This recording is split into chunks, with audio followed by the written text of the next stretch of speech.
Hello students, welcome to ICT virtual classroom. I am your English mentor Rohit. हम पढ़ रहे थे क्लास 10th की ग्रामर। लास्ट क्लास में हमने पढ़ा था प्रोनाउन, क्या होते हैं प्रोनाउन और कितने इसके टाइप है, इसको हमने डिस्कस किया था। उनमें से हमने कुछ टाइप्स डिस्कस किए थे, बाकी हमारे रह गए हैं, उन्हीं को कंटिन्यू रखेंगे। उससे पहले एक क्विक रिविजन देखते हैं, ठीक है। चलिए, सबसे पहले हमने देखा व्हाट आर प्रोनाउंस, क्या होते हैं प्रोनाउन। ये आप सभी को पता है, प्रोनाउंस ऐसे वर्ड्स होते हैं जो नाउन के प्लेस में हम रिप्लेस कर सकते हैं, यानी नाउन को रिप्लेस करके हम जो वर्ड्स लिख सकते हैं। हमने एग्जाम्पल भी देखा था। एक सेंटेंस हमने लिखा, Ram is an intelligent student. उसके बाद हमने राम को रिप्लेस कर दिया। इट मीन्स हमने नाउन को रिप्लेस कर दिया किससे, एक नए वर्ड से, ठीक है, जो कि क्या है, ही। तो नाउन को हमने रिप्लेस कर दिया किससे, ही से। सेंटेंस क्या बन गया हमारा, he is an intelligent student, ठीक है। तो प्रोनाउन क्या होते हैं, ऐसे वर्ड्स हैं जो नाउन के प्लेस में या फिर इंस्टेड ऑफ नाउन यूज किए जा सकते हैं, ठीक है। ये हमने देखा था। उसके बाद हमने बात की काइंड्स ऑफ प्रोनाउंस की, कितने टाइप होते हैं उसके। सबसे पहला टाइप है पर्सनल प्रोनाउन, ठीक है, जिसमें हमने पढ़ा first person, second person, third person, I, we, you, he, she, it and they. ये सभी हमने देखा था। कहाँ पर फर्स्ट पर्सन सिंगुलर के लिए आता है, कहाँ पर सेकंड पर्सन आता है, कहाँ पर थर्ड पर्सन आता है, सिंगुलर प्लूरल, ये सभी हमने देखा था। देन हमने बात की पजेसिव प्रोनाउन की, ठीक है। पजेसिव प्रोनाउन क्या होते हैं, जो हमें क्या बताते हैं, ओनरशिप, रिलेशनशिप या पोजीशन शो करेंगे, ठीक है। देन थर्ड आएगा रेसिप्रोकल, ठीक है। उसके बाद demonstrative pronoun, reflexive pronoun, relative, interrogative और इंडेफिनिट। इन सभी को हम डिटेल में पढ़ेंगे। उसके बाद हम बात करेंगे प्रोनाउंस नंबर्स की, देन जेंडर और प्रोनाउंस पर्सन्स, ठीक है। चलिए आगे बढ़ते हैं। इंट्रोडक्शन हम देख चुके थे, डेफिनेशन भी हम देख चुके थे। प्रो मीन्स फॉर और एक्टिंग एज, तो इसका मतलब क्या है, एक्टिंग एज अ नाउन या फिर फॉर नाउन। तो वही बात है जहां पर हमने बोला कि रिप्लेस कर सकते हैं किसको, नाउन को। प्रो मीन्स फॉर और acting as. A pronoun is used as a substitute for a noun और a noun phrase. Noun phrase को भी सब्स्टिट्यूट कर सकता है या फिर किसी नाउन को। In other words, it has all characteristics of a noun. It can function as a subject, object, complement in a sentence. तो हमने बात की इसके क्या है, सारे कैरेक्टरिस्टिक्स नाउन की तरह ही हैं। ये as a subject, as a object और एज अ कम्प्लीमेंट काम कर सकता है किसी भी सेंटेंस में। A pronoun is used to avoid the repetition of nouns or noun phrase. Pronouns को हम इसलिए भी यूज करते हैं, हमें नाउन का रिपीटेशन अवॉइड कर पाए। जैसे हमने सेंटेंस देखा था, Suresh went to the market because Suresh wanted to buy a pen. तो हमने उसको रिप्लेस कर दिया किससे, ही से। देन वॉकिंग को हमने रिप्लेस कर दिया इट से, ठीक है। चलिए नेक्स्ट हमने देखा था काइंड्स ऑफ प्रोनाउन। उसमें सबसे पहले हमने बात की थी पर्सनल प्रोनाउन की। तो पर्सनल प्रोनाउन आप सभी को पता है, I, we, you, he, she, it और दे। यहाँ पर हमने first person, second person, third person की बात की थी। फर्स्ट पर्सन सिंगुलर में आई, प्लूरल में we, second person singular plural दोनों में यू, और थर्ड पर्सन में यूज होता है सिंगुलर के लिए ही, सी, इट और प्लूरल के लिए दे। और यहाँ पर आपको ये भी पता होगा, ही डिनोट करता है मेल को और सी डिनोट करता है फीमेल को, यानी he denotes masculine and she denotes feminine, ठीक है। चलिए, these seven pronouns are called personal pronoun on the basis of their role in speech act. These can be divided into three: first person, second person, third person. ये भी हम देख चुके हैं। उसके बाद हमने बात की थी पजेसिव प्रोनाउन की, ठीक है। पजेसिव प्रोनाउन क्या बताते हैं, my, our, your, his, her, their, its, ठीक है, ये डिटरमाइनर्स हैं। उसके बाद हमने बात की mine, ours, yours, his, hers, theirs, its, ये क्या है? प्रेडिकेटिव। तो यहाँ पर हमने सेंटेंस लिखा था दिस इज माई बुक, तो यहाँ पर एज अ डिटरमाइनर यूज हुआ है। डिटरमाइनर की तरह यूज हुआ है, ये कैसे पता चलेगा हमें? आपको उस वर्ड के बाद नाउन देखने को मिलेगा, या फिर हम बोल सकते हैं डिटरमाइनर्स फॉलो करते हैं नाउन को। ठीक है, जैसे ये सेंटेंस आप देख रहे हैं, यहाँ पर बुक क्या है? नाउन है, और my as a determiner use हुआ है। ठीक है, आगे हम पढ़ेंगे ये पजेसिव एडजेक्टिव भी इन्हें बोला जाता है, नेक्स्ट चैप्टर में हम उसको देखेंगे। और उसके बाद अगर हम उसी सेंटेंस को इस तरीके से लिखते हैं, दिस बुक इज माइन, तो यहाँ पर आप देखेंगे माइन के बाद आपको कोई भी नाउन देखने को नहीं मिलेगा। ठीक है, तो ये क्या है? ये प्रेडिकेटिव यूज है।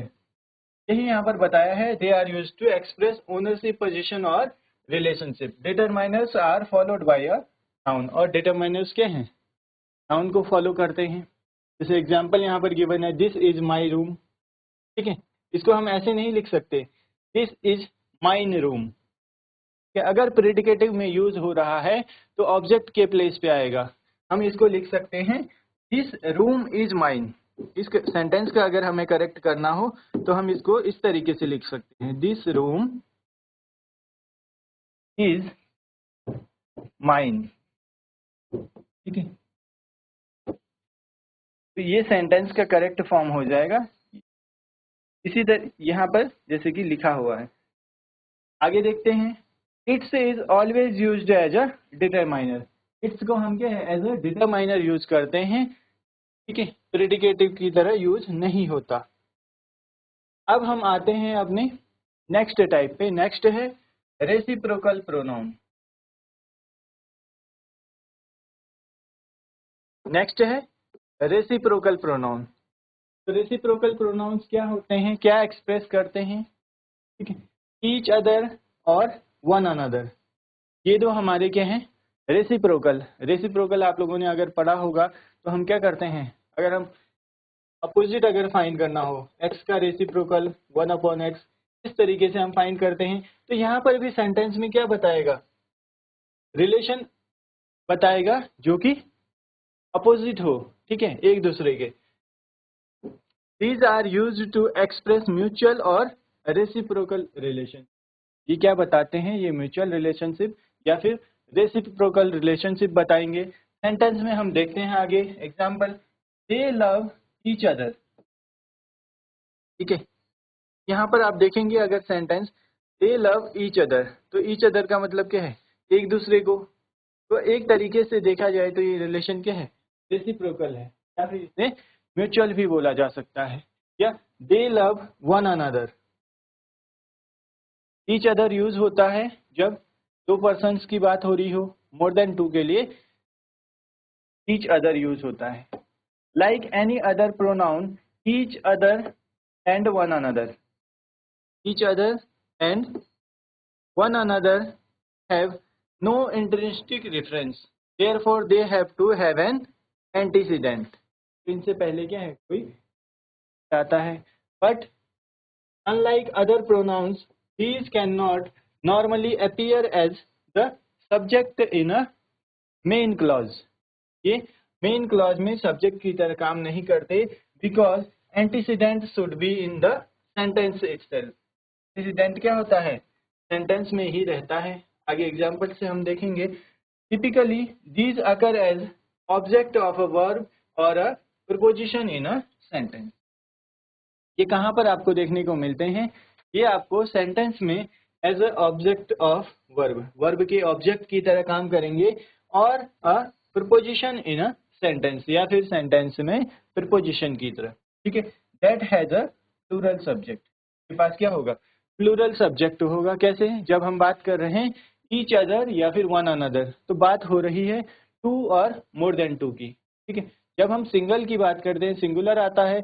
अगर मोर देन वन बात होगी तो वहां पर क्या होगा? प्लूरल आएगा। ठीक है, चलिए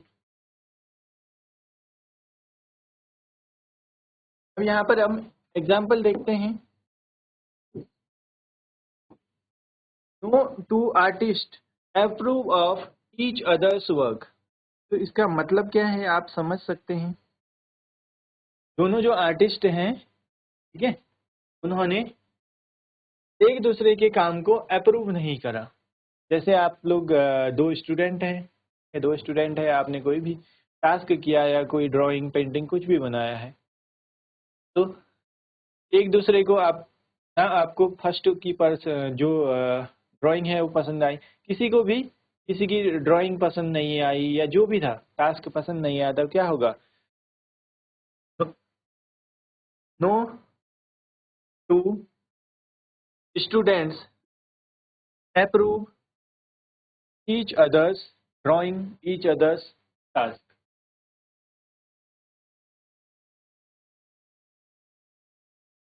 का मतलब क्या है? दोनों ही स्टूडेंट ने एक दूसरे का टास्क, एक दूसरे की ड्राइंग को अप्रूव नहीं किया, एक्सेप्ट नहीं किया, तो दोनों को नहीं पसंद आया। ठीक है, चलिए नोट करेंगे इसको, देन हम आगे एग्जांपल देखेंगे और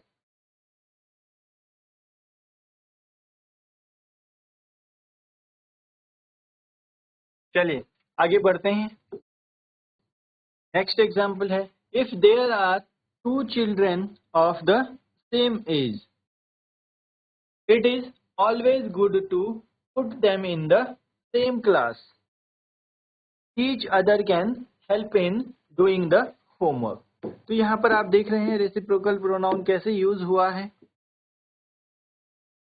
ठीक है, सेंटेंस क्या है? If there are two children of the same age, अगर यहाँ पर कहीं पर भी दो चिल्ड्रन है सेम एज के, it is always good to put them in the same class, ये बेहतर होगा दोनों को सेम क्लास में रखना, या फिर हम बोल सकते हैं दोनों का एडमिशन सेम क्लास में कराना। Each other can help doing the homework, तो यहाँ पर क्या है? ईच अदर कैन हेल्प, वे क्या कर सकते हैं? एक दूसरे की हेल्प कर सकते हैं। जैसे आप लोगों की क्लास में भी होता है, किसी को किसी टॉपिक पे डाउट है, आपके फ्रेंड को अगर वो टॉपिक आता है तो वो आपको हेल्प कर देता है। आपके फ्रेंड को कोई टॉपिक नहीं क्लियर है, आपको आता है तो आप हेल्प कर सकते हो। तो क्या है? You are helping each other, ठीक है, in your task, your homework, जो भी है। तो यही यहाँ पर है रेसिप्रोकल प्रोनाउन का यूज। चलिए आगे देखते हैं। बट वी कैन से, इसको हम अगर लिखना हो तो कैसे लिख सकते हैं इस पूरे सेंटेंस को? ठीक है, the children can help each other in doing their homework, या डूइंग द, चिल्ड्रन क्या है? एक दूसरे की हेल्प कर सकते हैं उनके होमवर्क करने में, उनका जो टास्क है उसको कंप्लीट करने में। ठीक है, सिंपल सा मीनिंग है, जहाँ पर बात हो रही है म्यूचुअल रिलेशन की।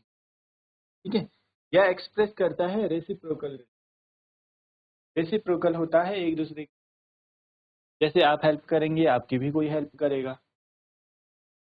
Even though there are enough contextual clues in to as to the antecedent of each other, the sentence is not possible. अब यहाँ पर नोट हमें गिवन है, traditional grammar makes a distinction between each other and one another. जब पहले जो traditional हमारी grammar है उसमें क्या है? डिस्टिंक्शन है किसके बीच में? ईच अदर और वन अनदर के। क्यों है? It requires that each other be used of only two people things. जहां पर बात होगी टू पीपल और थिंग्स की, वहां पर क्या होगा? ईच अदर यूज होगा, and one another of more than two. One another use करेंगे हम जहां पर दो से ज्यादा की बात हो रही हो। ठीक है, in current English both are used interchangeably. अब क्या है करंट इंग्लिश में, यानी अभी जो हम यूज करते हैं करंटली, वहां पर इंटरचेंजेबली यूज हो रहे हैं with a slide preference for each other. आपको अपनी नोटबुक में, टेक्स्ट बुक में, ग्रामर की बुक में ईच अदर का यूज ज्यादा देखने को मिलेगा।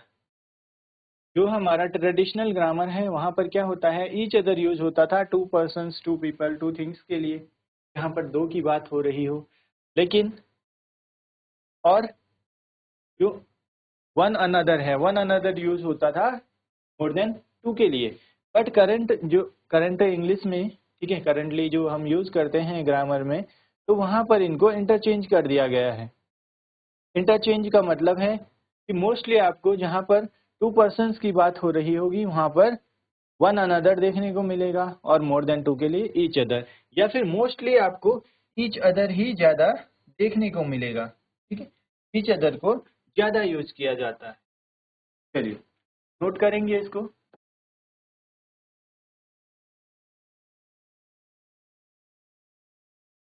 चलिए आगे बढ़ते हैं। नेक्स्ट हम देखते हैं डेमोन्स्ट्रेटिव प्रोनाउन। क्या होते हैं demonstrative pronoun? This, that, these and those। ये चार यहाँ पर हैं। दिस और दैट यूज होते हैं सिंगुलर के लिए, these एंड those यूज होते हैं प्लूरल के लिए। ये आप सभी को क्लियर होगा। And that for singular person, singular subject, और these एंड those फॉर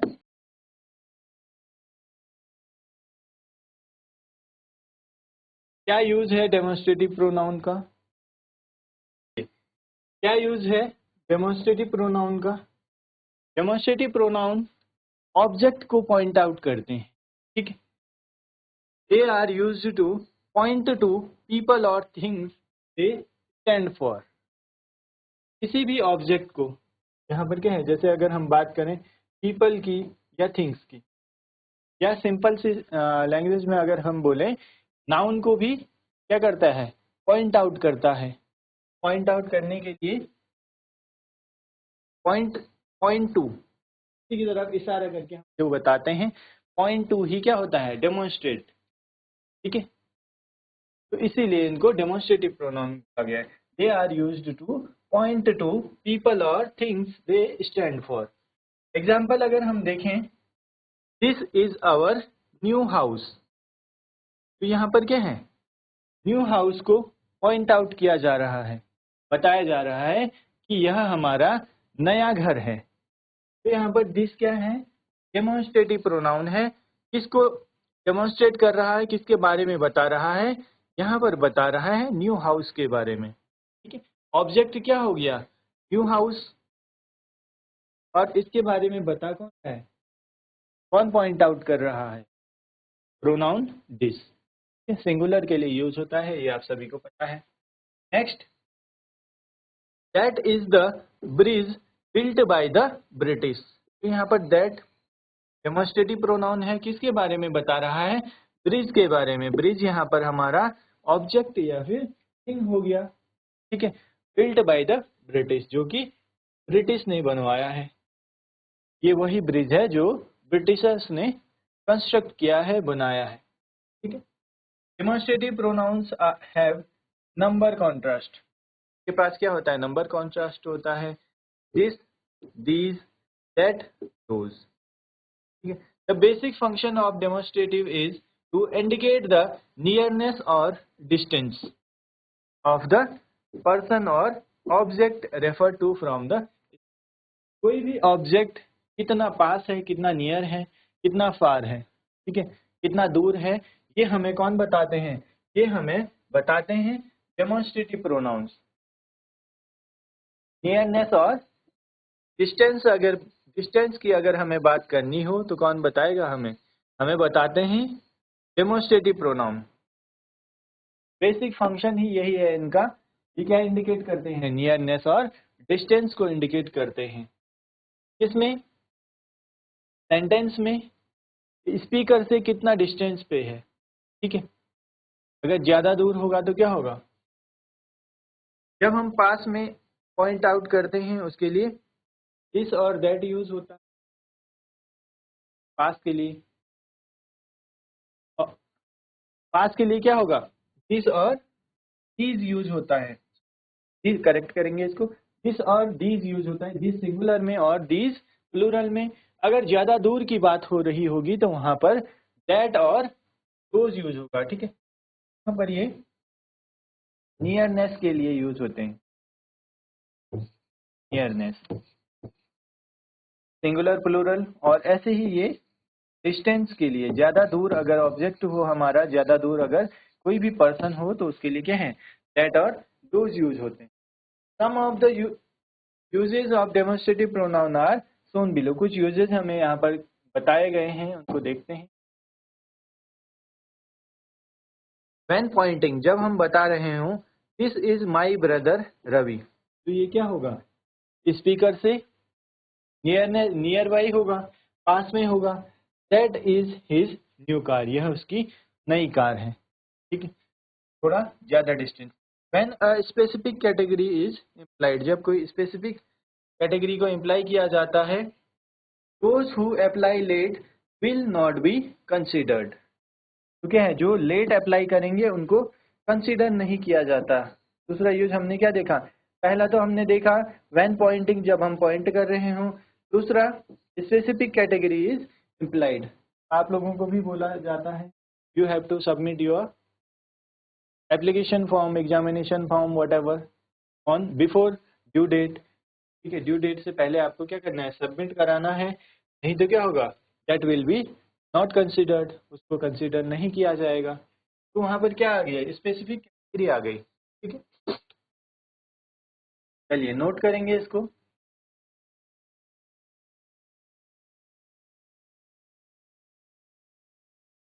चलिए आगे बढ़ते हैं। सबसे पहले हमने देखा व्हेन पॉइंटिंग, जब हम पॉइंट कर रहे हो किसी।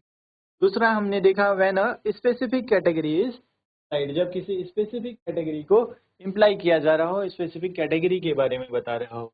थर्ड हम देख रहे हैं when there is a reference to previous statement और अ स्टेटमेंट दैट फॉलोज, जहां पर आपको प्रीवियस स्टेटमेंट को क्या कर रहा हो, रेफरेंस दे रहा हो, उसकी पहले बात हो चुकी हो, और अ स्टेटमेंट दैट फॉलोज, या कोई स्टेटमेंट फॉलो कर रहा हो, वहां पर भी क्या होगा, डेमोन्स्ट्रेटिव प्रोनाउन यूज होते हैं। एग्जाम्पल देखते हैं। That is sorry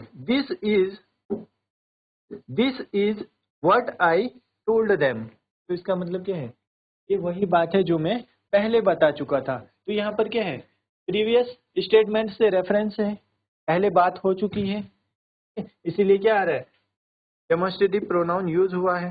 that is my opinion on the matter, matter पे मेरा ये ओपिनियन है।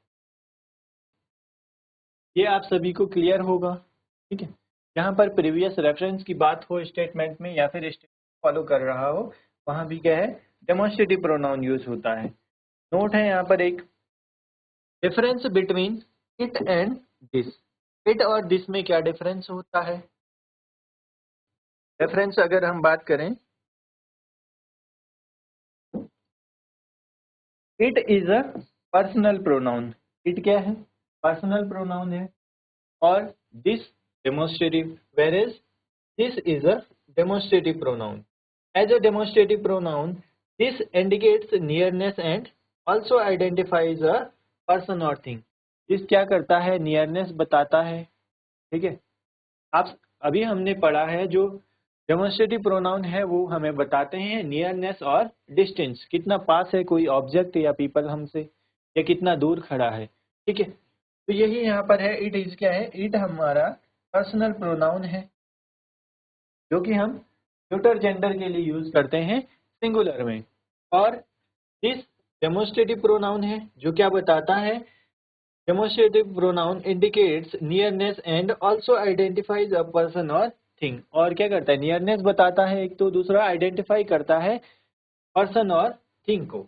The use of it does not convey these sets of meaning, so this is referred to it for making a formal announcement or introduction। तो जो that है, sorry, जो this है, this क्या करता है, प्रेफर किया जाता है it से, it को प्रेफरेंस नहीं ज्यादा प्रेफर किया गया है, क्योंकि दिस हमें बताता है अगर कहीं पर फॉर्मल अनाउंसमेंट हो रहा हो या इंट्रोडक्शन की बात हो रही होगी, तो वहां पर क्या है, हम इसको प्रेफर करेंगे। एग्जाम्पल इसका देखते हैं साथ में। एग्जाम्पल की बात करें तो this is all India radio giving you the news, तो हम इसको इट इज नहीं लिखते, इट इज में करेक्ट नहीं होगा, ये फॉर्मल अनाउंसमेंट के लिए दिस का यूज होता है। मम this is Yahya my friend, तो यहाँ पर क्या है, याया को इंट्रोड्यूस किया जा रहा है तो वहां पर हमने दिस का यूज किया। ठीक है, चलिए देखेंगे इसको।